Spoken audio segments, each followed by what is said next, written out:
In Luke 6:46 it says, "Why do you call me Lord, Lord, and do not do what I say?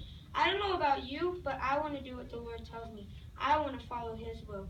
But how do we do that? Here's what I want you to do. Imagine you're at the airport, you just got your ticket. You got through security, everything is going great. You're in. The time comes. You have your ticket in your hand, but right when you're about to hand your ticket to the flight attendant, you pull your hand back and step to the side. You just noticed something. You just noticed that you're too scared to fly, too scared of the turbulence and the ups and downs. Some of us are like this spiritually. You've done everything it takes to actually get to the plane and fly high, but you're way too scared to actually get in the plane. Some might say, okay, just take a bus. You see, God gives us all gifts. 1 Peter 4:10 says, each of you should use whatever gifts you have received to serve others. Some have the gift to sing, some to speak, some are gifted to teach. I don't know what your gift is, but we all have one. The thing is that if we take a bus, it's us using our gifts for us.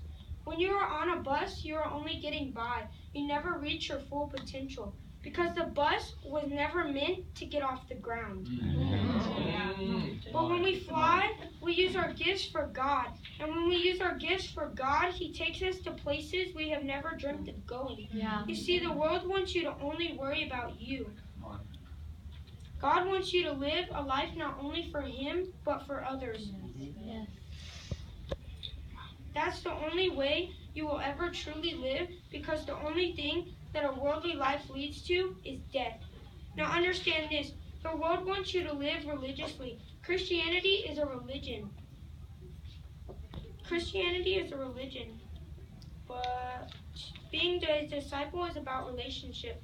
The enemy has twisted the word Christian the same way the world has twisted the word gay.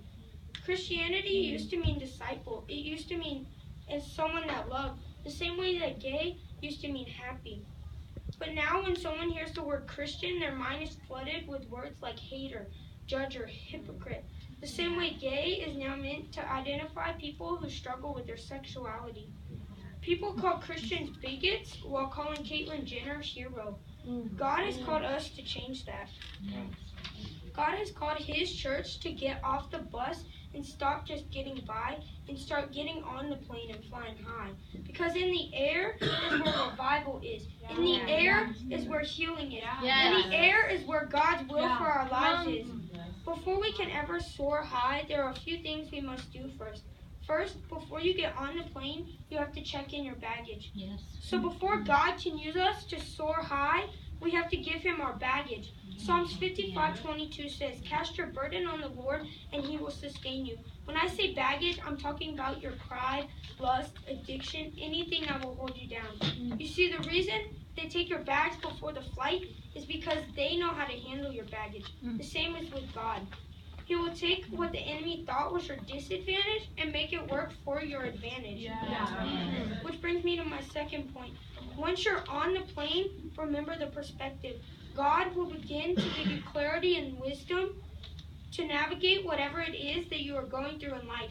Because when you are on the plane, you have a bird's eye view. Now something you notice is that when you are in the plane, you never really know what direction you are going. Because you are not the pilot. God is the pilot. Now get this. While you have a clear perspective of what is underneath you, God has a clear perspective of what is ahead of you. He will take you where He wants to take you. The amazing thing is that we don't have to worry because our pilot's ways are always better than our ways. You don't have to know where you are going. We are called to walk by faith. So today, I want to challenge you. Let us be the generation that God brings revival to. Let us be the people that stand and declare God is our rock. Let us take back what the enemy has stolen. Let us fix what the enemy has twisted. Let us soar high. You see, God isn't asking you to pilot the plane. All you have to do is get on the plane. Thank you.